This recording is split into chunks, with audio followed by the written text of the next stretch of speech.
तेलंगाना के वज़ीर आला रेवंत रेड्डी ने आज आबी ज़खायर और सैलाबी सूरत हाल का फिजाई जायजा लिया। इनके साथ वजीर अब्बासी एन उत्तम कुमार रेड्डी और टीपीसीसी सदर बी महेश कुमार गौड़ भी मौजूद थे। वज़ीर आला ने बेगमपेट एयरपोर्ट से हेलीकॉप्टर के जरिए कामारेड्डी, मेदक और पेद्दापल्ली अजला में बारिश व सैलाब से मुतासरा इलाकों का मुआयना किया। रेवंत रेड्डी ने फिजाई जायजे के दौरान मुतालिका ओहदेदारों से हालात पर ब्रीफिंग ली और अवाम को हर मुमकिन इमदाद पहुँचाने की हिदायत दी।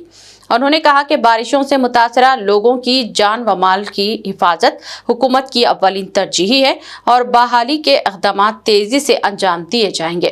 वज़ीर आला ने इस मौके पर अवाम को यकीन दिलाया कि मुश्किल की इस घड़ी में हुकूमत इनके साथ खड़ी है। వాటికి కూడా సమస్య ఉందనే కదా మూడు ఒకే రకమైన సాంకేతిక నైపుణ్యంతో కట్టారు. మేడిగడ్డ అయినా అన్నారమైనా సుందిలైనా వాళ్ళు ఏంటంటే అతి తెలివితేటలతోని మామ అల్లుడు ఏమనుకుంటారంటే ఒక ఆయన స్వాతి ముత్యం అనుకుంటాడు, ఇంకొక ఆయన ఆనిముత్యం అనుకుంటాడు. మేడిగడ్డ నుంచి ఎత్తితే అన్నారంలో పోయాలి, అన్నారంలో ఎత్తితే సుందిలలో పోయాలి, అక్కడ నుంచి ఎత్తితే శ్రీపాదైలంపల్లికి పోయాలి.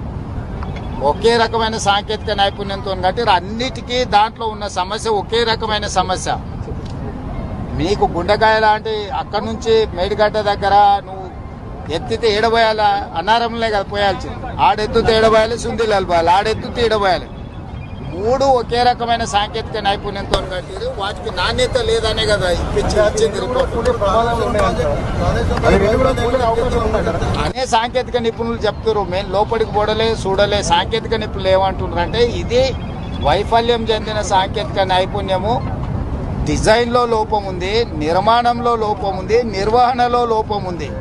మూడు రకాల లోపాలు ఉన్న దాంట్లో హరీష్ రావు లేకపోతే తారక రామారావు కోరుకున్నాడని ఎత్తేదన్న పోసింది అనుకో, అది కూలింది అనుకో, గిన్నెల చాలా గ్రామాలే తుడిచిపెట్టుకపోతాయి.